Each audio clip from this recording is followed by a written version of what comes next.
Armando Alducin, supuestamente doctor en teología, enseña que hay tres resurrecciones distintas y tres diferentes juicios, así como dos regresos de Cristo. Todo esto al contrario de lo que enseñan las Sagradas Escrituras, o en última instancia, la historia de la Iglesia. Empecemos con la pregunta: ¿enseña el Nuevo Testamento que habrá más de una resurrección? En Juan 5:28 Jesús dice: porque vendrá hora cuando todos los que están en los sepulcros oirán voz, y los que hicieron bien saldrán a resurrección de vida. Oirán su voz, y los que hicieron bien saldrán a la resurrección de vida, mas los que hicieron mal a resurrección de condenación. Jesús mismo dice que todos los que están en la tumba, buenos y malos, oirán su voz en la misma hora. Nuestro Salvador liga la resurrección de los buenos y de los malos al mismo instante. En Juan 6:39 al 54 se utilizan las siguientes palabras no menos de 4 veces: y le resucitaré el día postrero. En particular el versículo 40 dice que todo aquel que vea al Hijo y cree en Él tenga vida eterna, y le resucitaré en el día postrero. Es tan claro como la luz del día que Jesús dice que la resurrección de los creyentes no tendrá lugar 1000 años antes que la de los incrédulos. La resurrección de los creyentes toma lugar en el día postrero, luego del cual no puede haber ya historia. Por la resurrección de los creyentes comienza la eternidad. Considere 1 Corintios 15, 51-53. Un pasaje que según Alducin habla del arrebatamiento. He aquí os digo un misterio: todos no ciertamente dormiremos, mas todos seremos transformados en un momento, en un abrir de ojo, a la final trompeta, porque será tocada la trompeta y los muertos serán levantados sin corrupción y nosotros seremos transformados. Naturalmente el misterio que habla Pablo aquí no es que los creyentes abandonarán la tierra en un abrir de ojo, de modo que el mundo no los vea. El misterio es que los creyentes que viven serán transformados, completamente glorificados en ese momento. Pero nótese que cuando dice Pablo que ocurrirá esto, será a la trompeta final. No hay más trompetas que tocar, no hay más resurrecciones.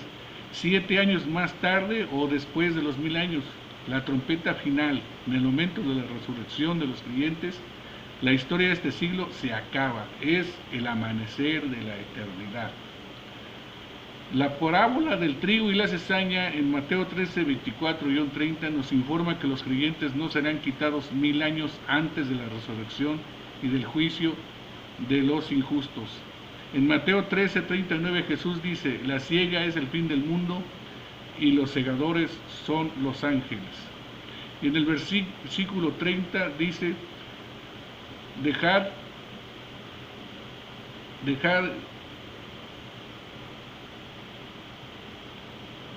creados 1000 años. En el Mateo 3, la siega es el fin del mundo y los segadores los ángeles. El versículo 30 dice: dejar crecer juntamente lo uno y lo otro hasta la siega, y al tiempo de la siega yo diré a los segadores: recoged primero la cizaña y atadla en manojos para quemarla, mas recoger el trigo en mi granero. Cristo enseña claramente que ambos, los creyentes y los impíos, crecen juntos hasta el fin del mundo. Los creyentes no son quitados 1000 años antes del juicio de los impíos. La resurrección y el juicio de ambos toman lugar al mismo tiempo, y si ocurre algo es que los impíos son quitados y juzgados antes que los creyentes, ya que Cristo dice: recoged primero la cizaña. En segundo lugar, hagámonos la pregunta: ¿enseña la Biblia en alguna parte que habrá un arrebatamiento silencioso, invisible, de los creyentes, que el mundo ni verá ni oirá? Leamos el gran pasaje del cual Alducin derivó las bases de su doctrina. 1 Tesalonicenses 4:16.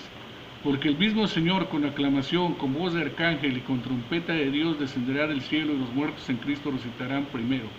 Escuche las palabras: descenderá el Señor con aclamación. ¿Eso es algo que no se oirá? Con voz de arcángel. ¿Es esto un regreso en silencio y con trompeta de Dios? ¿Es esto un sonido secreto? El regreso de Cristo que se menciona en Tesalonicenses no es audible e invisible para el mundo. Antes bien, Si las palabras tienen sentido, es el suceso más ruidoso y cataclísmico de toda la historia. Entonces, el regreso de Cristo que se menciona en Tesalonicenses no es inaudible, tampoco es invisible para el mundo. No hay ni una partícula de evidencia en la Escritura de algo como un arrebatamiento secreto. Esto no es más que una ilusión infundada en la imaginación humana. Pablo no sabe nada de una resurrección silenciosa. Su enseñanza central en este capítulo es asegurar a aquellos cuyos amigos y seres queridos habían muerto que participarán en la plena gloria del regreso de Cristo. El consuelo que imparte no es que habrá un arrebatamiento secreto por medio del cual evitarán la gran tribulación, sino que todos los creyentes al regresar el Señor, vivos o muertos, vivirán eternamente junto al Señor. Preguntémonos también cómo enseña Alducin la palabra parusía, la venida del Señor o advenimiento de Cristo. Se refiere a un regreso distinto al asignado a las palabras apocalipsis, la revelación de Cristo, y epifanía, la aparición de Cristo, y que parusía ocurrirá 7 años antes que los otros. Alducin dice que la venida se refiere siempre a un regreso secreto y silencioso. Esto es contrario a las palabras del mismo Cristo. En Mateo 24, donde advierte a su pueblo que no crean en cualquiera que dice, he aquí el Cristo o allí, donde advierte contra los que dirían que Él ha regresado secretamente. En el versículo 27 dice, porque como el relámpago que sale del oriente y se muestra hasta el occidente, así será también la venida de parusía del Hijo del Hombre. Nótese aquí que los anticristos son los que andan diciendo que va a venir Cristo en secreto a llevarse a su iglesia. El parusía de Cristo será algo público, tan visible, tan estrondoso como los relámpagos que brillan en un extremo de la tierra al otro. En la segunda carta de Pedro 3.3 el apóstol empieza a hablar sobre parusía de Cristo, su advenimiento. Luego en el versículo 10, hablando todavía de parusía, dice, mas el día del Señor vendrá como ladrón en la noche, en el cual los cielos pasarán con gran estruendo, y los elementos ardiendo serán deshechos, y la tierra y las obras que en ella están serán quemadas. Una vez más tenemos el claro testimonio de la Escritura que el parusía de Cristo no será cosa secreta o silenciosa, sino un sacudimiento cósmico. Con respecto a Apocalipsis, la revelación de Cristo o su manifestación, Pedro dice que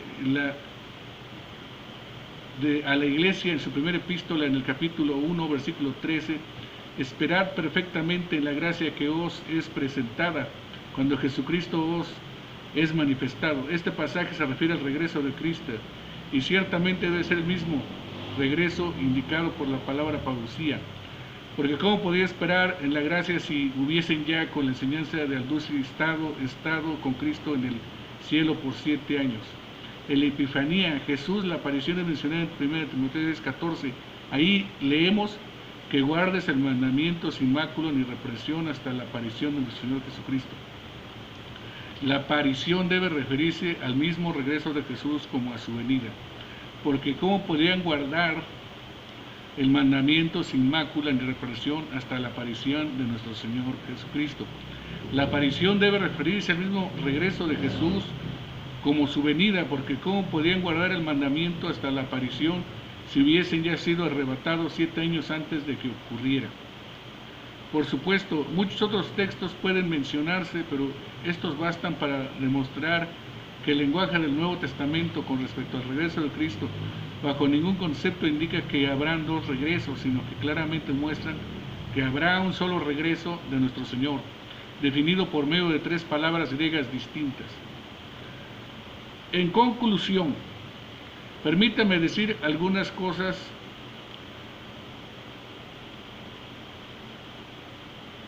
con respecto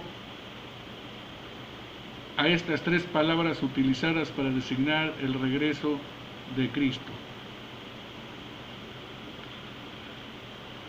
Aunque las 3 se refieren al mismo suceso, cada una de ellas nos ofrece cierta riqueza en el significado de su regreso. Primero, parusía, la venida, el advenimiento. En el griego del Nuevo Testamento, parusía se utiliza con frecuencia como una expresión técnica de la llegada o visita del rey o emperador. Significa una llegada acompañada de grandes ceremonias, una visita oficial del rey, rodeado del resplandor de cortesanos. Para los cristianos, Parusia es el regreso oficial de su rey emperador. Será su regreso a la tierra como Señor de señores, rodeado del resplandor de su corte celestial, los ángeles y los santos en gloria. En segundo lugar, Apocalipsis, la revelación encierra la idea de un regreso repentino e inesperado. Y también el pensamiento de entre la tremenda gloria de Jesús, cuando vengan las nubes del cielo, será la revelación de una gloria tan infinita y potente que va más allá de toda la imaginación actual de nuestra parte. En tercer lugar, Epifanía, la aparición, era un término griego que los judíos muchas veces utilizaban para designar una manifestación extraordinaria y redentora de Dios. Contiene el concepto del rey que viene con gran poder y fuerza para destruir completamente a los enemigos de su pueblo, a librarnos de todos sus enemigos, rescatarlos de todo mal. La elevación de un emperador a su trono también se designa como Epifanía. Era su aparición. La palabra pues indica que el regreso de Cristo será para librar a su pueblo de todos sus enemigos y elevarse de todo el mundo al trono eterno del reino de Dios. Qué profundidades de belleza y riqueza de significado hay en estas palabras utilizadas por el Espíritu Santo para describir el regreso de nuestro Salvador. Esto debería arrastrarnos a nuestra predicación, a elevar los ojos de nuestros fieles hacia el esplendor y la gloria del regreso de nuestro Salvador. ¿Cómo deberíamos de orar por los que como Alducin creen estas enseñanzas, para que sean librados de estas ilusiones insensatas? Oremos para que todos los cristianos vean las enseñanzas de Alducin, que no tienen base en la Escritura y que en efecto son una contradicción, una negación de las enseñanzas de Cristo y los apóstoles.